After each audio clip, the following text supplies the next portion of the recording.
Le plus difficile était d'une part de préserver les deux tours de la cathédrale qui étaient directement menacées par le feu, tout en essayant d'extraire l'ensemble des œuvres les plus précieuses. Donc c'était deux actions simultanées qu'il fallait conduire dans le même temps, alors que le sinistre était important, qu'il était violent par sa propagation, par sa chaleur, et que les pompiers, lorsqu'ils étaient amenés à progresser à l'intérieur pour sauver les œuvres, étaient menacés par la chute de matériaux et par la chute de plomb en fusion. Donc des risques très importants ont été pris hier soir pour préserver d'une part les deux tours et pour mettre à l'abri les œuvres les plus importantes.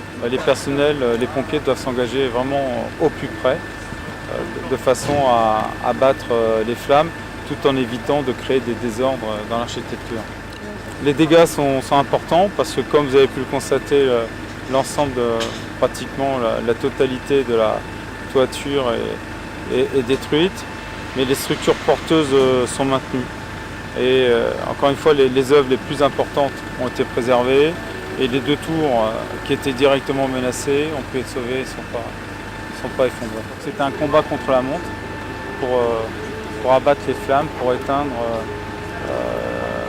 ces poutres là qui soutenaient les bourdons. Vous imaginez une cloche qui pèse plusieurs tonnes, qui fait une chute de 30 mètres, elle entraîne tout dans sa chute.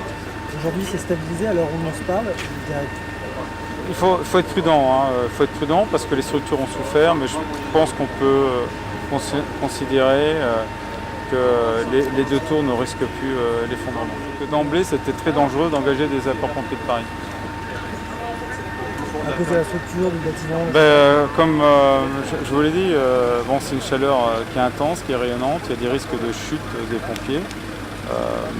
La flèche s'est effondrée et a affaibli beaucoup de structures. Ensuite, les pompiers ils ont évolué avec du plomb en fusion là, qui leur tombait dessus. Le vent a facilité la propagation en direction du beffroi nord. Donc c'est là que vous avez mis la ligne. C'est là il y avait une ligne d'arrêt et il fallait tenir la ligne et ne pas lâcher. C'est là où les risques ont été le plus importants. Merci. Je vous remercie.